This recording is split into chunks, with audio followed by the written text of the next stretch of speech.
The images in the following program are highly sensitive and may be as disturbing to viewers as they were to us. However, we have to show the truth about cruelty to animals, praying that you will help to stop it.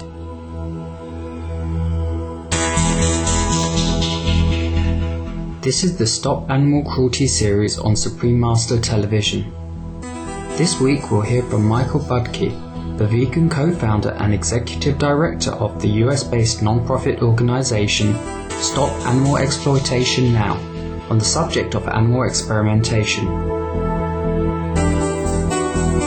The group was established in 1996 to help put an end to animal abuse in so-called scientific research.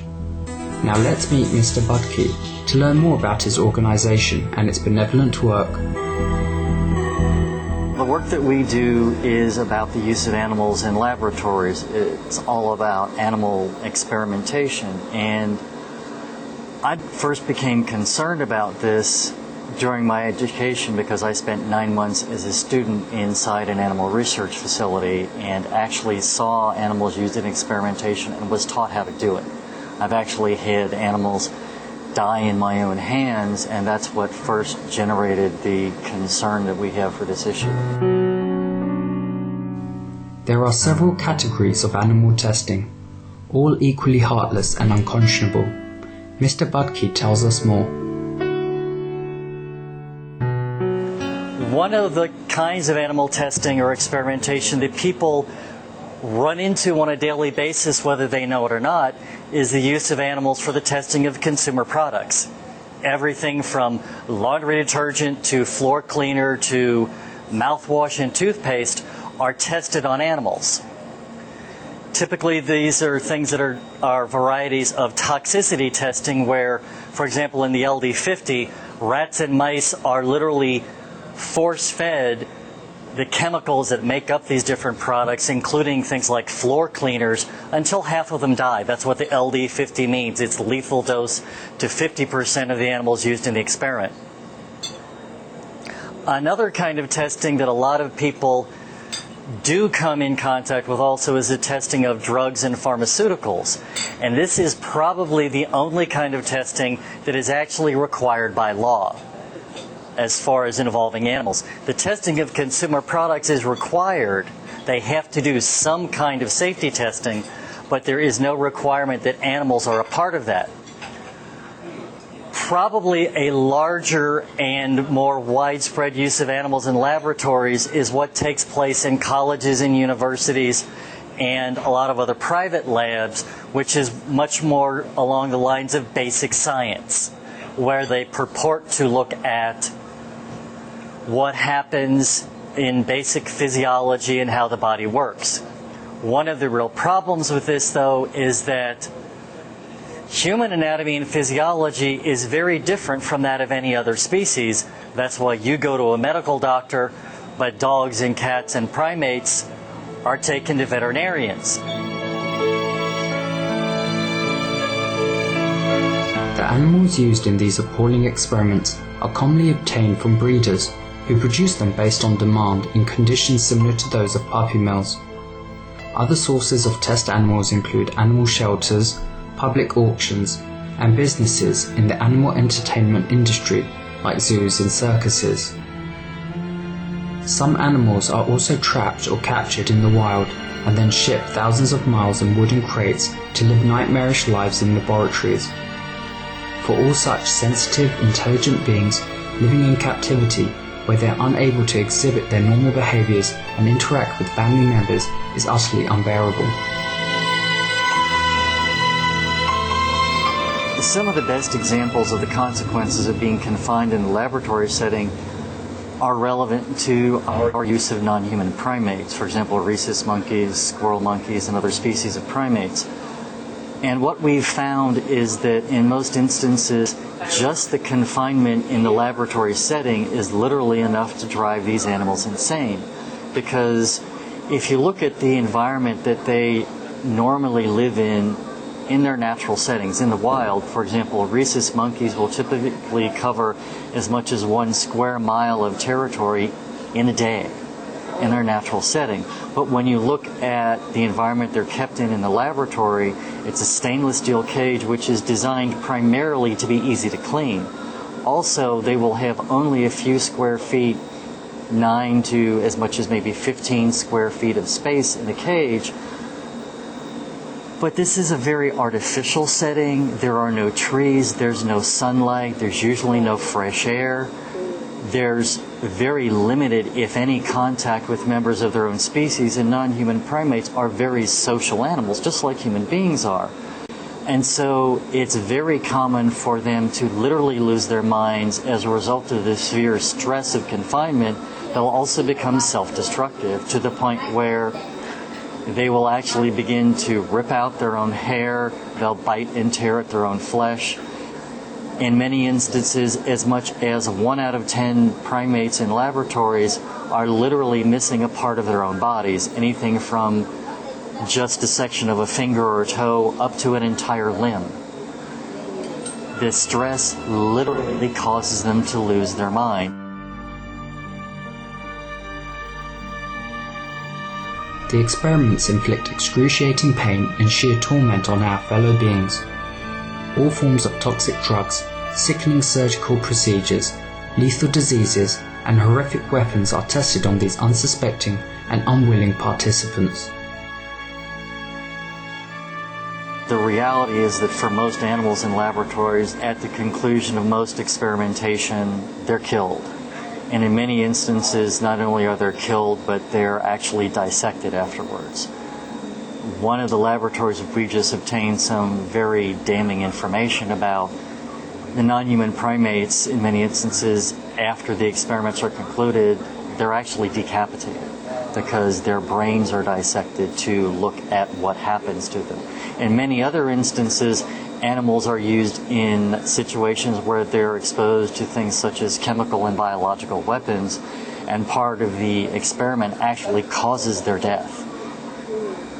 One of the other very real consequences of using these animals in experimentation as a result of the fact that they're not required to use pain relievers or anesthesia is that they undergo the full consequences of diseases. They will experience the full consequences of chemical or biological weapons. They will experience the full consequences of drug addiction.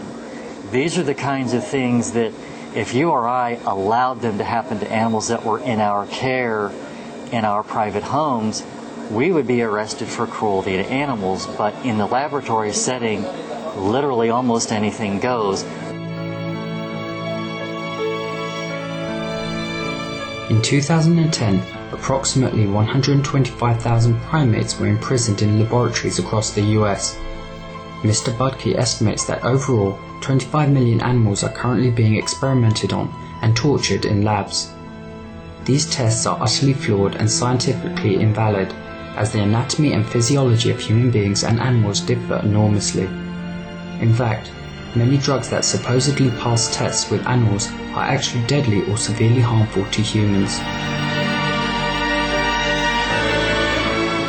Time and time again, we've found that drugs that went through testing in animals are not safe for human beings. We only need to look at the drug Vioxx, which went for the full raft of animal testing, and when it came to the human market, was taken off the market for causing bone pain, for causing nausea, and for literally killing people. A very significant percentage, in fact, I believe it's over 90% of the drugs that make it into pre-market testing and preclinical testing and then reach clinical testing in human beings, never make it to the market, because what we keep finding out is that animals do not predict consequences and side effects of drugs in human beings, because rats and mice are not human beings in little fur coats. Even when they're not being tested on, animals in research facilities are treated in ways that defy belief. The gentle beings are considered inanimate objects and not given the most basic physical needs, such as adequate food and water, let alone veterinary care or love. It's not uncommon for a non-human primate to be deprived of access to water for as much as 22 hours a day, 5 days a week. It's not uncommon for them to be deprived of access to food for the same period of time. It's also very common for them to be confined in devices that extremely and severely restrict their ability to move. That is a photograph of a primate restraint chair. It's essentially a large plexiglass box. The primate sits here, their feet are strapped in here. There's another section of plexiglass which comes in from the front so that their neck is entirely enclosed. In addition to this, they very often have restraining bars that are literally bolted into the bones of their skull so that they can't even turn their head. And they will spend hours and hours in devices like this. And to top it off, you see these metal plates down here that the feet rest on? They're metal for a reason.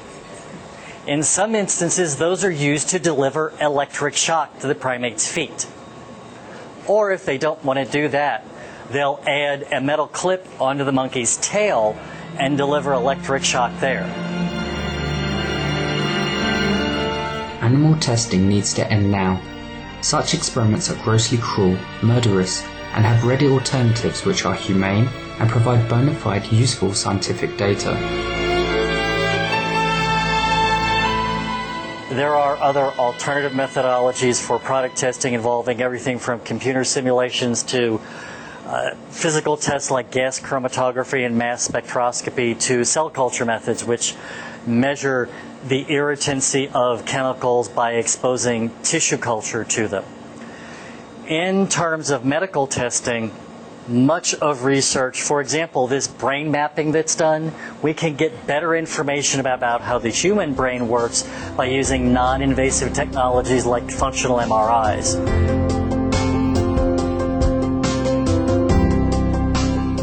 By refusing to purchase drugs or consumer products tested on animals or that use animal ingredients, and letting our lawmakers know that we want these bloody and barbaric animal experiments ended immediately, we as individuals can help make this testing a thing of the past. Mr. Michael Budke and Stop Animal Exploitation Now volunteers, you are to be praised for your sustained, noble efforts to stop the torture of animals and protect the voiceless. By placing the issue of animal experimentation front and center in the public consciousness, you are causing more and more people to realize every day that this heinous crime against the animals must cease right away. For more information on Stop Animal Exploitation Now, please visit www.saenonline.org. Thank you for your company today on Stop Animal Cruelty. May humanity soon realize the divinity within all beings and live according to the law of love.